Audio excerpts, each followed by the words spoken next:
So now that we've got that out of the way, let's get stuck into my explanation of how the scaling system actually works. VCAR collects all of your scores from your assessments and exams throughout the year, and they calculate your raw VCE study score. The average raw VCE study score across all subjects is 30. VTAC then steps in to scale these scores based on how students in one subject performed in their other subjects. So you might be wondering, if all of this is true, why do I keep telling you that you should disregard the scaling system and choose subjects that you find interesting? Well, VTAC actually tells us that a scaled down study score in a subject you performed really well in will likely still be higher than a scaled up study score in a subject you didn't perform too well in. Vika even gave us a couple of examples to illustrate this point further.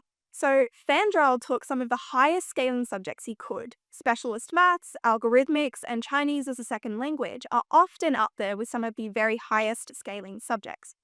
But he didn't perform too well in these subjects, and so even though they were scaled up, you can see that his language study there was bumped up by about 10 points. Even still, it wasn't enough to bump up his marks to the point where he'd get a high ATAR.